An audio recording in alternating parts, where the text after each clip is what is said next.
So why U bends are provided in steam line? This is a very important question. चलो ये Rankine cycle तो पढ़े होंगे सभी लोग, ठीक है। Rankine cycle thermal power plant में यूज होता है। It is an ideal cycle. ये बॉयलर और ये तुम्हारा टरबाइन, ठीक है, इनके बीच में लगा रहता है पाइपलाइन। लेकिन ये पाइपलाइन कभी भी स्ट्रेट नहीं लगता है, ठीक है। ये पाइपलाइन में यू बेंड्स दिया जाता है। अब ऐसा क्यों दिया जाता है, इसके पीछे का रीजन क्या है?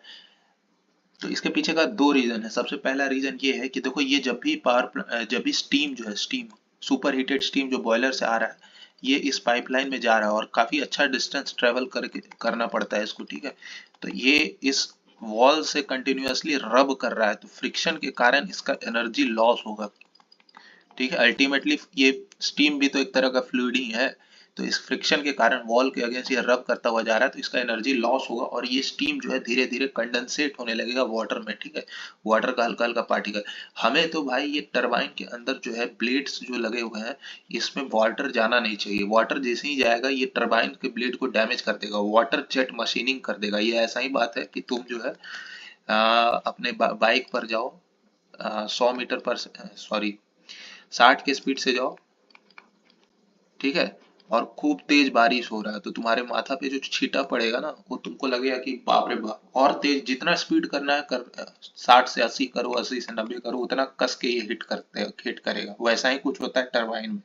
टरबाइन में अगर वाटर चलता है, वाटर वेपर्स जाता है, स्ट्राइक करता है हाई मूविंग ब्लेड को, तो यहाँ तो 60 और 80 के स्पीड पे चल रहा है, यहाँ काफी ज्यादा स्पीड पे आरपीएम पे रोटेट करता है, तो वाटर स्ट्राइक करेगा तो उसका तोड़ देगा ब्लेड को, ठीक है। तो ये हमको वाटर को बिल्कुल ही वाटर वेपर को अवॉइड करना होता है, तो यहाँ पे हम लोग यू बेंड दे देते हैं। तो यहाँ पे जो वाटर का जो पार्टिकल है, देखो वाटर का जो पार्टिकल है ये नीचे आकर के ऐसे यहाँ कलेक्ट हो जाएगा, और वाटर हैविंग हाई डेंसिटी और steam having low density, steam ऊपर उठ जाता है, ठीक है।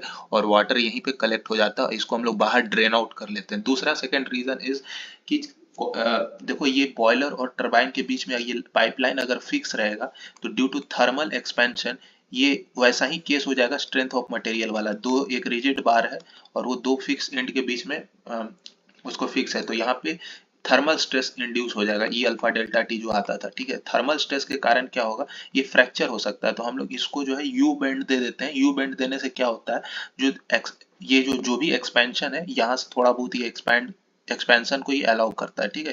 थोड़ा बहुत ही यहाँ एक्सपेंशन ये कर सकता है, जिससे फेलियर को हम लोग अवॉइड कर लेते हैं। तो दो रीजन है, एक थर्मल स्ट्रेसेस और एक कंडेंसेट को बाहर निकालना, ठीक है।